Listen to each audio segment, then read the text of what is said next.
What is up, people? World of Electricity here. This video is going to be a small extension of my previous video on how to survive power outages. There I promised to show you how to make the barrel connectors and arrange voltage and voltage sources and other things so that you can keep your modems powered up during a power outage. So let's get started with the video. Okay, so a lot of people have this myth saying that when the power goes, the internet also goes, so there's mostly no point. That's not at all true. The reason why you cannot use internet when the power cuts is because your service provider still has battery backup, which allows them to start supplying power to you. However, since your modems are not powered due to the power failure, you cannot access internet. You need your modems to be connected to the power supply. When only then you can access your internet. Okay, so let us start off with the first aspect of making your barrel connector, and that is polarity. Because, like most of you know, a reversed polarity can result in permanent damage to the modem, and you should definitely avoid it. Now, in these type of barrel connectors, you have the side as well as the mouth. So, in order to measure the polarity or voltage of your barrel connector, you need to keep one probe into the mouth, and the other probe goes to the shell, to the outer shell. Now, like you can see, it is 5.2 volts when I connect it here. So the voltage is 5.2 volts and the polarity is such that the mouth is positive and the outer covering is negative. Now, it's not very common, but it's still possible to have the certain barrel connectors which will reverse the polarity. That is, the outer shell will be positive and the inner covering will be negative. So you should be careful about that. You should check that first. Okay, so these are two symbols which you commonly find near barrel connectors which indicate polarity. Normally, like I showed with the barrel connector, this indicates the mouth and this indicates the external covering. In 90% of cases, you find this connection, that is, the inner mouth is the positive and the outer covering is the negative. However, in some cases, in very few cases, you find that it is reversed. Again, I guess 10% of the cases it's reversed. So based on what it is, it will mostly be mentioned in your modem itself. So you can use that to check the polarity, but still, in order to be much more sure about it, you should definitely use a multimeter to check that out. Okay, so let us start off with the 5 volt modem. Now this modem of mine uses 5 volts for its power supply, 5 volt 1 amp, and like you can see, it is showing that the polarity, that is like the mouth is positive and the outer shell is negative. So I made the respective barrel connector over here. It is the barrel connector on this side and this side is a USB port. Reason why USB port is because since it's 5 volts, you can easily power it up from a power bank. Now, again, get a good quality power bank and also a pretty powerful one, at least 10,000 mAh, because some of these routers may take around 2 amps or 3 amps and need a power bank that is really strong for that case. So get something like this Xiaomi power bank or anything above 10,000 mAh. Now I'm going to connect it to my, and yes, it's been powered up. This power bank right here is running this modem, and if you do this with your 5 volt modems, you will have access to internet during a power outage. So you power bank plus router. It's not connected anywhere else, it's just the power bank and the router. Okay, now comes to the 12 volt routers. Now, unlike a 5 volt router, a 12 volt routers are generally much more powerful and therefore are more commonly used. Now, this is a little bit complicated because you cannot just use a power bank or something. In order to get a voltage of 12 volts, you need to use something like this, a 12 volt lead acid battery.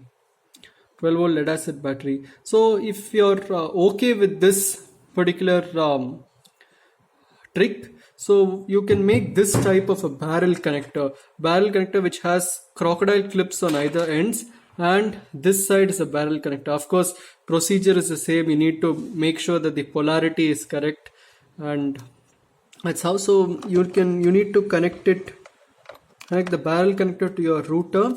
And since my battery is pretty dead, I'm using my super capacitor. Now you don't need to go and get a super capacitor bank. It's not necessary.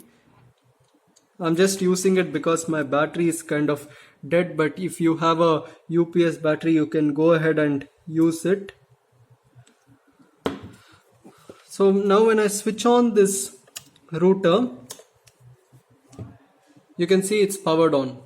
It is powered on now, and it's working just like how it would be when it is plugged into the power adapter.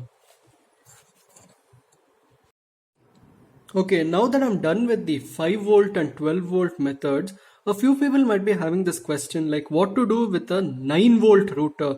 We cannot just use a 9 volt battery or something. Answer is no. You cannot use a normal 9 volt battery to power up a router because a router requires a lot of current.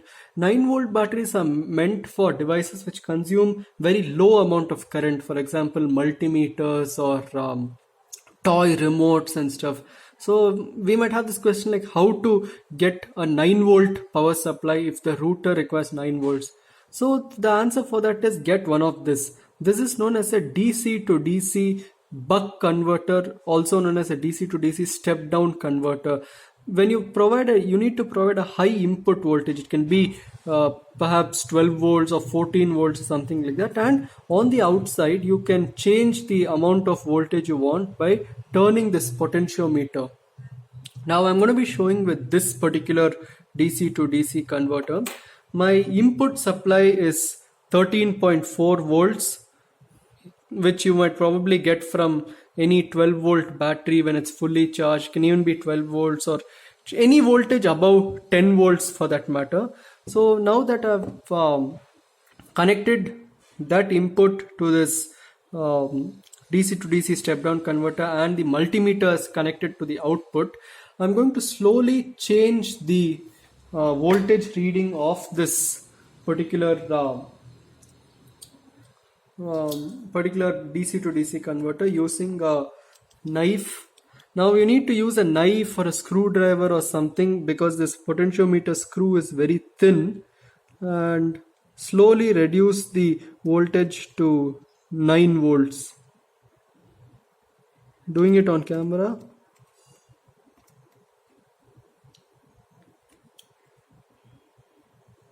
This generally takes a lot of time because these potentiometers are not very accurate. They take a lot of time to adjust to the value, and moreover these the quality of these boards are little cheap, thanks to which the connections don't sit properly. However, that's not a problem. You can just about physically adjust them in case something goes wrong.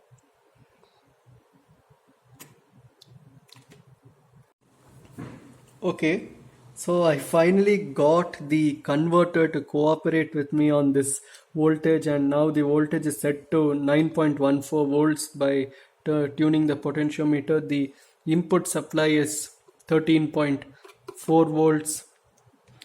Yeah, so you can use one of these to step down the voltage to around 9 volts. Otherwise, you can step it down further to 5 volts if you wish to power up the 5 volt router with the 12 volt battery. That's also possible, but you cannot step up the voltage. If you need to step up the voltage, then you need to get a different type of converter known as a step up converter or a boost converter, and that is slightly inefficient because you'll end up wasting a lot of energy in the conversion.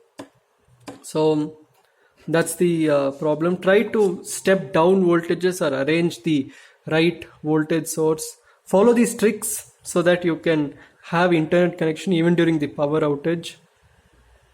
Okay, and besides, you need not do this only with routers. You can also do it with other equipment such as nebulizers and keyboards, musical keyboards, and any other appliance that uses similar voltages and uses barrel connectors. But of course, be very careful when you're doing it with expensive equipment. I'm not responsible if you accidentally damage it by over voltage or reverse polarity. Be very careful. But Go ahead and try new things. Okay, I'm concluding the video for now. Thank you so much for watching. Like, comment, share, and subscribe. Stay safe with electronics, but have fun and be careful. Try new things, but be aware of the precautions too. We'll see you in the next video.